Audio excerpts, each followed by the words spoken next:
no capítulo 17 do livro de 1 Reis, encontramos a história da viúva de Sarepta. Essa viúva, mesmo enfrentando grave crise financeira que colocava em risco a sua vida e de seu filho, abrigou e alimentou o profeta Elias. As escrituras não relatam seu nome, tampouco contam a sua trajetória. Mas, nos poucos registros bíblicos sobre essa viúva, podemos encontrar grandes lições financeiras que podem te aproximar de uma vida muito mais próspera. Vem comigo e descubra as 3 grandes lições financeiras da viúva de Sarepta. Afinal, essa viúva pobre pode nos ensinar muito sobre finanças e prosperidade.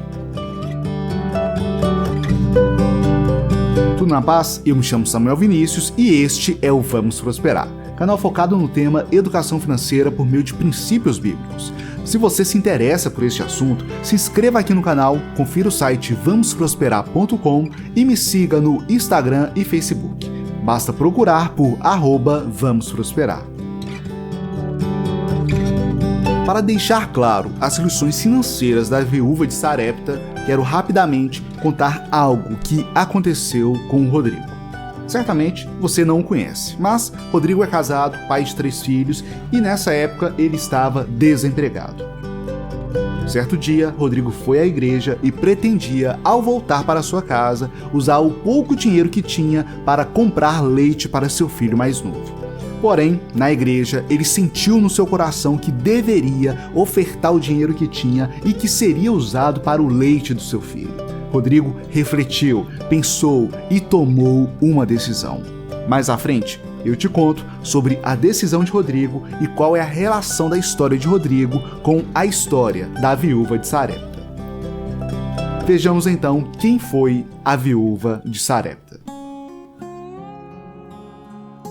As escrituras relatam que o profeta Elias foi enviado por Deus para uma cidade chamada Sarepta. Deus lhe informou que lá ele receberia ajuda de uma viúva que tinha recebido uma ordem de Deus para ajudá-lo, conforme diz 1 Reis 17:9. Ao chegar na cidade, Elias avista a viúva que colhia gravetos. Ao se aproximar, ele pede que ela lhe dê água. Enquanto ela ia buscar água, Elias pede também que ela trouxesse pão. Foi quando a viúva lhe informou que nada tinha em sua casa, senão um punhado de farinha e um pouco de azeite, que usaria para fazer um último pão para ela e seu filho comerem. Já sem esperanças, ela completa dizendo que após essa refeição esperariam a morte, porque já não tinham de onde tirar alimento. A fome era grande nessa época, pois não estava chovendo, devido a uma profecia feita por Elias contra o rei Acabe, que havia feito o que era mal aos olhos de Deus, conforme diz 1 Reis 17, versículo 1. O relato bíblico continua e Elias pede que a viúva usasse o pouco que tinha para alimentar ele, ela e seu filho, afirmando que não faltaria alimento em suas vasilhas se assim o fizesse. A história da viúva tem muita coisa em comum com a história de Rodrigo. E você, quer saber se Rodrigo ofertou ou não o dinheiro do leite? Depois de muito pensar, Rodrigo conversou com sua esposa, que aceitou que ele ofertasse, como tinha sentido em seu coração. Podemos olhar para tudo isso com um olhar crítico, nos sentindo mais racionais que Rodrigo. Mas, como na história da viúva de Sarepta, Rodrigo fez aquilo que Deus colocou em seu coração. E você vai se surpreender com o desfecho de ambas histórias. Assim como Rodrigo, que se rendeu à vontade de Deus e ofertou o único dinheiro que tinha, a viúva usou tudo o que possuía para preparar alimento para Elias, seu filho, e para si própria, obedecendo assim o que Deus tinha lhe ordenado. Não sei você, mas, à primeira vista, essas histórias me causam estranheza. Afinal, são completamente ilógicas, irracionais e absurdas aos olhos humanos. Agora, já explicada a história da viúva de Sarepta, vamos direto para as 3 lições financeiras da viúva de Sarepta. Primeira lição financeira da viúva de Sarepta: fé. Hebreus 11:1 diz: Ora, a fé é o firme fundamento das coisas que se esperam e a prova das coisas que não se veem.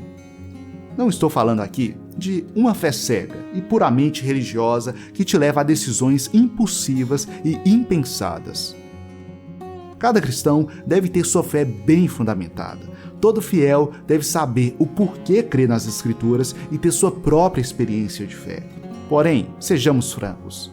O atual contexto socioeconômico que o mundo vive, muitas das vezes, coloca em prova a nossa fé. Afinal, de tempos em tempos, estamos sujeitos a crises financeiras, ao desemprego, a problemas de saúde e a uma infinidade de imprevistos que ameaçam nossa vida financeira e, consequentemente, ameaçam até mesmo a nossa saúde. Talvez você já tenha vivido grandes crises financeiras que colocaram a sua fé à prova. Mas não devemos nos assustar com momentos de dificuldade, até porque o próprio Jesus disse que no mundo teremos aflições. Isso está em João 16:33. E outra, lá em Eclesiastes 9:11, diz que o tempo e o imprevisto sobrevêm a todos. Em meu trabalho de educar as pessoas financeiramente por meio dos ensinamentos bíblicos, ensino exaustivamente os cristãos a pouparem, a investirem, a criarem uma reserva de segurança, a terem mais de uma fonte de renda e por aí vai. Mas nenhum desses bons hábitos financeiros devem substituir a fé no Deus vivo que prometeu nos sustentar, conforme diz em Mateus 6:26.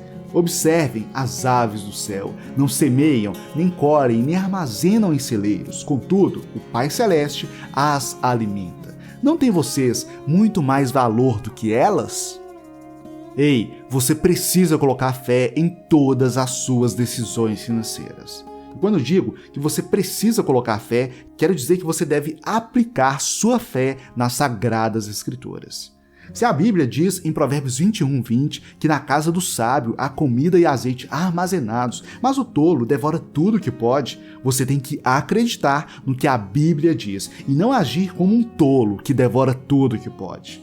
Ao dizer que você precisa ter fé financeira, digo que se a Bíblia diz em Eclesiastes 11:2 que você deve diversificar seus investimentos, reparta o que você tem com 7, até mesmo com 8, pois você não sabe que desgraça poderá cair sobre a terra, você deve ter fé no que a Bíblia diz e assim diversificar seus investimentos. E para finalizar, se a Bíblia diz em Atos 20:35 que é melhor dar do que receber, você deve, de fato, ter fé que é melhor dar do que receber. Segundo segredo da viúva de Sarepta: honrar a Deus. 1 Reis 17:9 diz que Deus deu ordem à viúva para que ela alimentasse Elias. Assim, a viúva deu o único alimento que possuía. Provérbios 3:9 e 10 diz: honra ao Senhor com os teus bens e com a primeira parte de todos os teus ganhos, e se encherão os teus celeiros e transbordarão de vinho os teus lagares. A viúva fez exatamente isso. Honrou a Deus com os bens que possuía. Ao vermos essa atitude, é praticamente inevitável classificá-la como arriscada, louca e imprudente. Ouça-me. Honrar a Deus com nossos bens se dá quando consideramos que tudo aquilo que aparentemente temos, na verdade, pertence a Deus. Essa é a verdade. Você não tem nada, nada é seu, tudo pertence a Deus. Você é apenas um administrador dos recursos que Deus confiou a você. Então, honre a Deus e administre as riquezas que Ele colocou em suas mãos conforme Ele ordenou. Seja generoso, contribua com a casa de Deus, oferte, doe, não seja tolo, poupe parte da sua renda, faça e siga um orçamento. Afinal, Provérbios 19:2 diz que não é bom agir sem pensar. Você honra a Deus com seus bens quando conhece e segue os ensinamentos bíblicos sobre dinheiro. Terceira lição financeira da viúva de Sarepta: obediência. Deus nos ensina que a obediência a Ele nos aproxima de uma vida de prosperidade. Falei sobre isso no vídeo sobre os segredos do sucesso de Noé. Falei também no vídeo 7 princípios bíblicos para prosperidade financeira. E aqui não é diferente. A terceira grande lição dessa mulher foi a sua obediência. Ela obedeceu mesmo tendo que tirar do próprio filho. E qual foi o resultado? Qual foi o resultado dessa obediência? O resultado pode ser visto em 1 Reis 17:15. Ela foi e fez conforme Elias lhe dissera, e aconteceu que a comida durou todos os dias para Elias e para a mulher e sua família. A obediência da viúva garantiu alimento para muitos dias. Amigo e amiga, quando Deus te ordenar algo, obedeça. Não hesite, obedeça. Obedeça, pois Ele tem o melhor para você. Porque sou eu que conheço os planos que tenho para vocês, diz o Senhor, planos de fazê-los prosperar e não de lhes causar danos, planos de dar-lhes esperança e um futuro. Jeremias 29:11. E quanto ao Rodrigo que te falei no início, ele agiu como a viúva, mesmo parecendo ilógico, obedeceu a Deus e abriu mão do dinheiro do leite de seu filho. E sabe o que aconteceu? No final, antes de sair da igreja, Rodrigo é chamado e o pastor pede que o tesoureiro entregue toda a oferta arrecadada para o Rodrigo, alegando que Deus tinha mandado, e essa oferta era superior a um salário mínimo. Quando Deus te disser para fazer algo, simplesmente faça. Não questione, obedeça a Deus, pois Ele tem o melhor para você. Não estou dizendo para você negligenciar sua família em prol da igreja, de amigos ou de necessitados. Estou dizendo para que você simplesmente obedeça a Deus, mesmo que pareça ilógico o que Deus te pedir. Seja como Abraão, que não hesitou sacrificar seu próprio filho para obedecer o mandamento divino. Essas 3 lições bíblicas e financeiras compartilhadas aqui antes de instruir você, instruiu a mim. Eu e você precisamos aplicar a fé em nossas finanças, honrar a Deus com nossas posses e obedecermos ao Senhor também nas questões financeiras.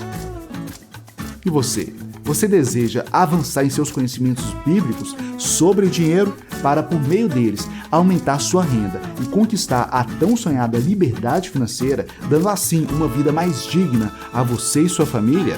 Então, acesse o primeiro link na descrição e assista a aula gratuita onde revelo 3 segredos para você conquistar a sua liberdade financeira. E é claro, tudo por meio de ensinamentos 100% bíblicos. Como disse, é só acessar o primeiro link na descrição.